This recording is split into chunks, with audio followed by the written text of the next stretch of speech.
बाहेर निघा. आणि फ्रीजवर 2 मोबाईल होते. म्हणजे तुमचं घर लाईट बी नव्हती, अंधार होता घरात.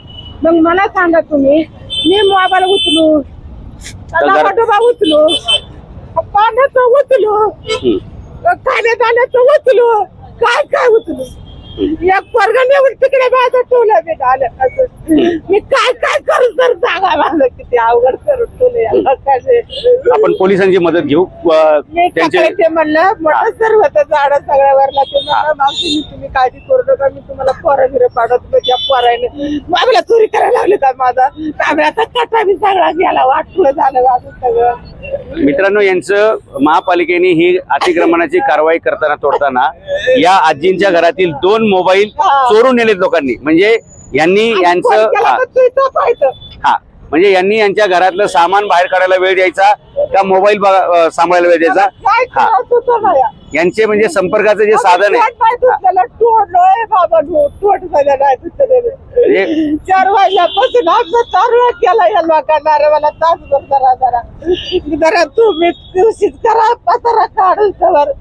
माझे मी जेम्या घेतो, हे तुमचे जेम्या का गोरगरिबांना अन्याय करायचा. हे जेम्या का तुमची, हे तुमचं वाटलं करायचं का. हे जेम्या का तुमची. त्याला गरीबाला बाहेर काढायचं. तुम्ही सवलत द्या. हाय माहिती आम्हाला रोड मध्ये जात, पण तुम्ही सवलत देणं की जरुरी होती की. लहान लेकरू एवढे जाता कसा करावं, काय करायला विचारा बाई. मी तुम्हाला पोलिसांना मदत करायला सांगतो. तुमचं नाव काय मला सांगा फक्त. रंजना शिंदे. रंजना शिंदे, ठीक आहे. रंजना शिंदे. लगेच पोलिसांना मी बोलवलेलं इथं. माने यांचे 2 सकाळी मोबाईल चोरीला गेलेले. यांच्या कशी पुढे तुम्ही कुठल्या पोलिसांचे. माळी साहेब तिथे आहेत, तर यांची तक्रार लगेच घ्या आणि यांचे 2 तुम्ही जाऊ लगेच तिथे तक्रार देऊन आणि आपण फोन लावल्यानंतर ते पसारा काढायचे.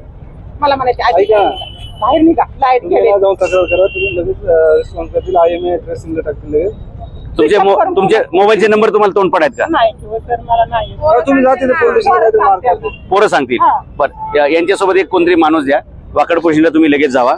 ओके, मी पुढे फोन करून ठेवतो. तुमचं काम होऊन जाईल का. माझ्या गाडीत येत आहे. चला त्याच्यात काय आपल्या पोटासाठी पुढे वनात म्हणलं तरी आता वनातच लावलं. बरं, ठीक आहे. मी तुम्हाला घेऊन जातो. त्यांचे 2 मोबाईल आहेत ना. ठीक आहे.